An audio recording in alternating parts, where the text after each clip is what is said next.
চট্টোপাধ্যায় আজকে বেল আটকে গেল, মানে আবারও জেলের ঘানি টানো।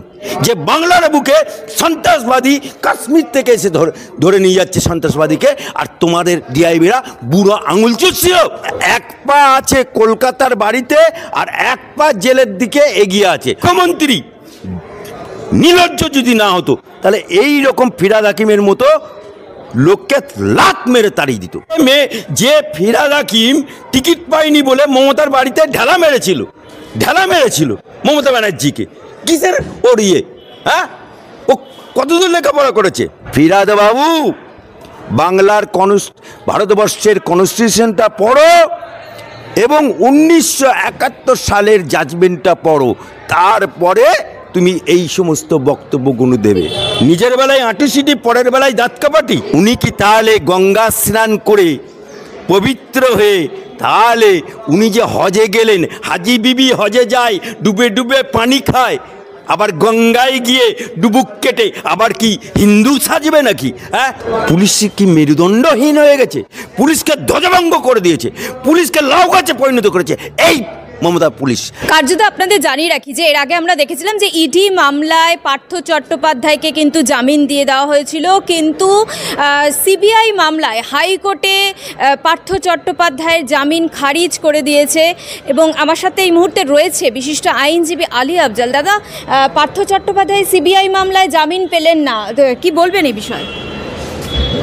দেখুন, সিবিআই যে মামলা করেছে পার্থ চট্টোপাধ্যায়, আজকে যে আমার মহামান্য হাইকোর্ট তার জামিন নাকচ করে দিল, তার বিরাট রিজন আছে। আজকে বাংলার বুকে 26,000 ভুয়ো শিক্ষক তাদের চাকরি বাতিলের জায়গায় চলে যাচ্ছে। সেই জায়গায় উনি শিক্ষামন্ত্রী ছিলেন, তখন এই কীর্তিটা ঘটেছে। অর্থাৎ শিক্ষামন্ত্রীর, বাংলার শিক্ষামন্ত্রী আমলে সাদা খাতা জমা দিয়ে চাকরি, টাকার বিনিময়ে চাকরি, এবং তৃণমূলের নেতাদের মাধ্যম দিয়ে মোটা মোটা টাকার বিনিময় চাকরি। আর অথচ যারা যোগ্য প্রার্থী, অর্থাৎ যারা পাশ করেছে, তাদেরকে বাঁয়ে ফেলে দিয়ে সাদা খাতা জমা দিয়ে যারা চাকরি পেয়েছে, তার দায় সম্পূর্ণ এই পার্থ চট্টোপাধ্যায়ের। তাই এই দায়টা থেকে পার্থ চট্টোপাধ্যায় বেরোতে পারে না।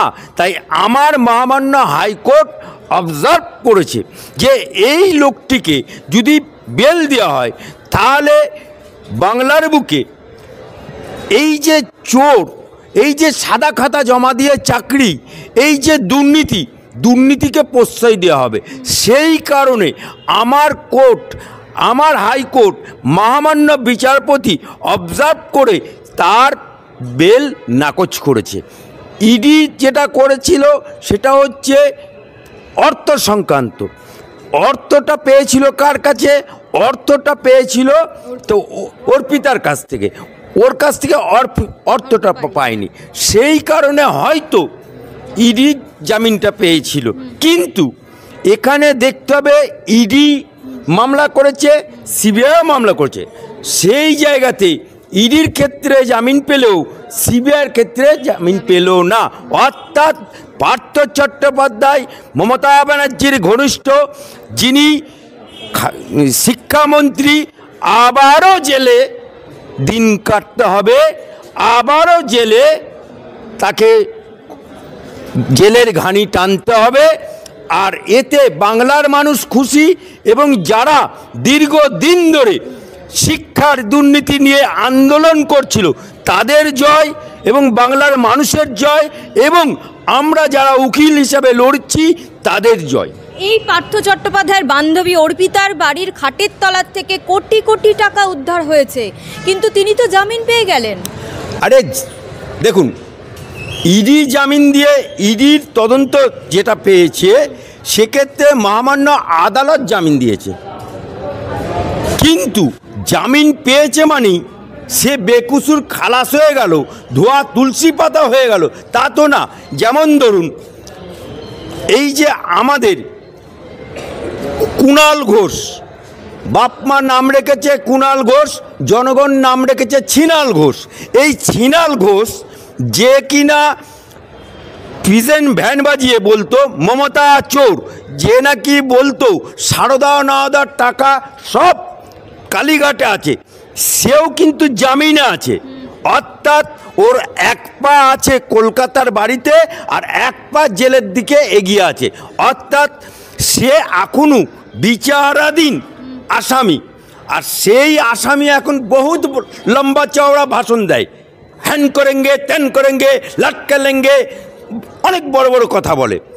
সুতরাং যখন বিচারের আওতায় আসবে, আছে সেই বিচারাধীন আসামি, সেই 3.5 বছরের জেল কাটা আসামি, আজকে যেমন বেকসুর খালাস নেই, ইডিতেও ঠিক সেরকমভাবে যাকে জামিন দিয়েছে সে কিন্তু খালাস নেই।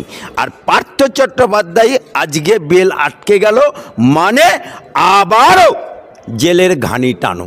না, আপনি একটা কথা বললেন যে ফিরহাদ হাকিম, তিনি বলছেন রাজ্যে যারা যারা তার বিরোধিতা করছে, তার মন্তব্যের বিরোধিতা করছে, যেই বিতর্কিত মন্তব্য তিনি একের পর এক বিতর্কিত মন্তব্য দিয়ে আসছেন, তিনি বলছেন তার পপুলারিটি নষ্ট করার জন্য চক্রান্ত করছে বিরোধীরা। তার কিসের পপুলারিটি? কার পপুলারিটি বলছে? ফিরহাদ হাকিম। ফিরহাদ হাকিম, ফিরহাদ হাকিম যার মেয়ে রাস্তায় বেরুলে বলে চোরের মেয়ে, চোরের মেয়ে। হ্যাঁ, তা তার মেয়ে বলছে, আমি তো বলছি না, তার মেয়ে বলছে চোর। আমি রাস্তায় বেরোলে পাড়ার লোকেরা রাস্তায় বলছে চোরের মেয়ে যাচ্ছে, চোরের মেয়ে। অর্থাৎ ফিরহাদ হাকিমের গায়ে একটা স্ট্যাম্প লেগে গেছে, গেঞ্জি পরে টাকা নেওয়া। ফিরহাদ হাকিমের গায়ে স্ট্যাম্প লেগে গেছে, একদিনের হলেও জেল খাটা আসামি, একদিনের হলেও জেল খাটা আসামি। এই ফিরহাদ হাকিম যেভাবে মন্তব্য করছে, আমি ফিরহাদ বাবুকে বলতে চাই, ফিরহাদ বাবু ভারতবর্ষের কনস্টিটিউশনটা পড়ো। 1973-তে 13 জজের বেঞ্চ, 13 জজের বেঞ্চ, সেই বেঞ্চ সুপ্রিম কোর্ট অর্ডার দিয়েছে, ফান্ডামেন্টাল রাইটের অধিকার দিয়েছে। ভারতবর্ষে যারা বাস করবে, সেই হিন্দু হোক, মুসলমান হোক, খ্রিস্টান হোক, জৈন হোক, তার ফান্ডামেন্টাল রাইট অধিকার দিয়ে দিয়েছে সুপ্রিম কোর্টের 13 জন জাজ মিলে 1971 সালের জাজমেন্টে। সেই জায়গাতে উনি যেভাবে কথা বলছে, অর্থাৎ উনি যে চেয়ারটাতে বসে আছে, সেই চেয়ারটা হচ্ছে সাংবিধানিক চেয়ার। যে চেয়ারে উনি বসেছেন কলকাতার মেয়র, যে চেয়ারে বসেছিলেন একদিন আমাদের সুভাষচন্দ্র বোস, যে চেয়ারে বসেছিল দেশবন্ধু চিত্তরঞ্জন, যে চেয়ারে বসেছিল আমার হাইকোর্টের আইনজীবী বিকাশ রঞ্জন, যে চেয়ারে বসেছিল সুব্রত মুখার্জি, সেই চেয়ারে বসে আজকে সে বড় বড় কথা বলছে, বেফাস কথা বলছে। মুসলমান দেখলেই ব্যালটের কথা মনে পড়ে যায়। আজকে লাজ তো রাখো, শরম তো করো ফিরহাদ বাবু, कलकत्ता मेयर का चेयर का तो लाज रखो, सम्मान तो रखो। আর ফিরহাদ বাবু বাংলার ভারতবর্ষের কনস্টিটিউশনটা পড়ো এবং 1971 সালের জাজমেন্টটা পড়ো, তারপরে তুমি এই সমস্ত বক্তব্যগুলো দেবে। কি বলছেন? ওনার এত পপুলারিটি আপনারা এভাবে নষ্ট করে দিচ্ছেন। পপুলারিটি কিসের পপুলারিটি? কিসের পপুলারিটি? যে ফিরহাদ হাকিম টিকিট পায়নি বলে মমতার বাড়িতে ঢেলা মেরেছিল মমতা ব্যানার্জিকে, কিসের ওর হ্যাঁ? ও কতদূর লেখাপড়া করেছে? ওর মেয়েকে নাই লেখাপড়া করেছে। যে লোকটা, যার মা হচ্ছে হিন্দুর মেয়ে, বাপ হচ্ছে মুসলমান, আজকে সেই যে লোকটি আজকে কি বলছে? ইসলামিক কথা বলছে, অর্থাৎ মৌলবাদের মতো কথা বলছে, অর্থাৎ জামাতের মতো কথা বলছে, জিহাদিদের মতো কথা বলছে। সেই লোকটা এত বড় বড় কথা বলবে, আর পাবলিক যখন বলবে, আর জনসাধারণ যখন বলবে, তখন দোষ, হ্যাঁ তখনই দোষ। নিজের বেলায় আঁটুসিটি, পরের বেলায় দাঁত কাপাটি।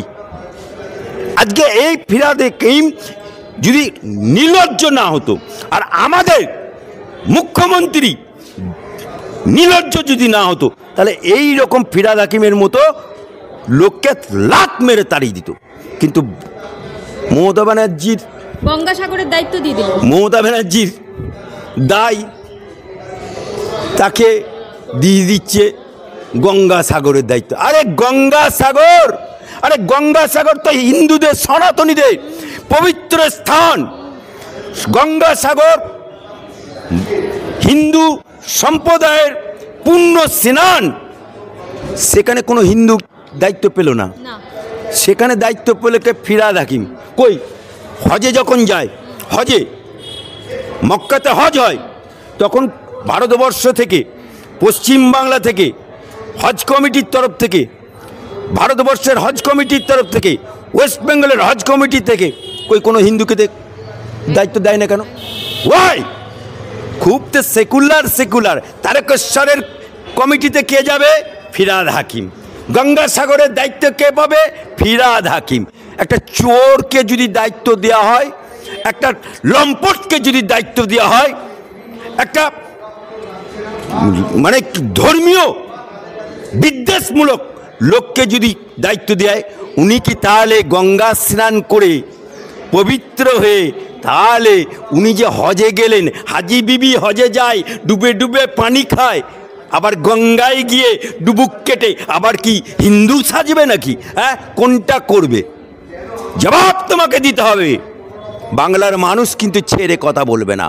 আমার শেষ প্রশ্ন, মুখ্যমন্ত্রী মমতা বন্দ্যোপাধ্যায়কে দেখা গেছে বারবার রাজ্য পুলিশের হয়ে ব্যাট ধরেছেন। তিনি বলেছেন রাজ্য পুলিশ বেস্ট, আমাদের রাজ্যের পুলিশ বেস্ট। তাহলে বলুন তো, যে কাশ্মীর থেকে জঙ্গি এর আগেও এসেছিলেন 2022-এ, তিনি এখানে ঘুরে গেছেন, কলকাতা পুরো ঘুরে গেছেন, আবারও 2024-এ জঙ্গি এসে, এবং কাশ্মীর পুলিশ এসে এই জঙ্গিকে পাকড়াও করেছে, অ্যারেস্ট করেছে। রাজ্য পুলিশ তো টেট্টিও পেলেন না।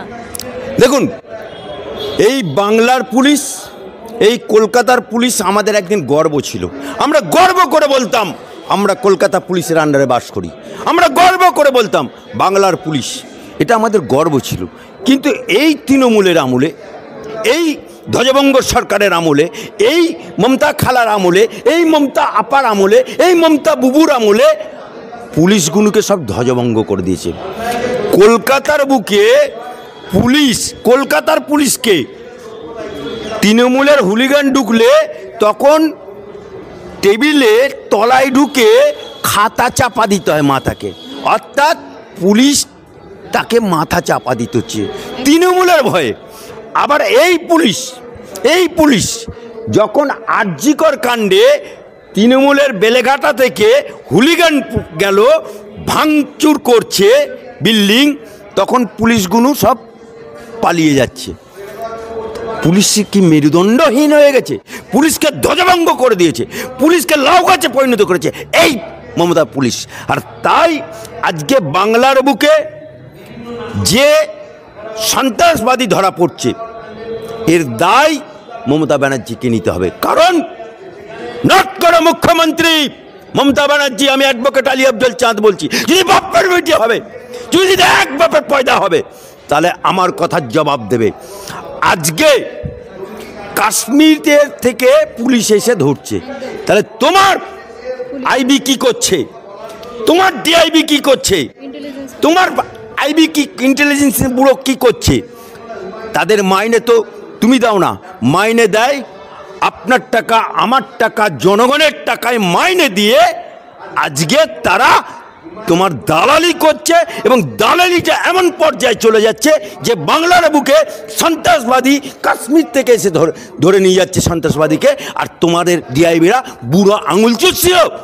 বেহার নির্লজ্জ স্বরাষ্ট্রমন্ত্রী, মুখ্যমন্ত্রী, স্বাস্থ্যমন্ত্রী, ব্যর্থ মুখ্যমন্ত্রী, ব্যর্থ স্বাস্থ্যমন্ত্রী, ব্যর্থ স্বরাষ্ট্রমন্ত্রী।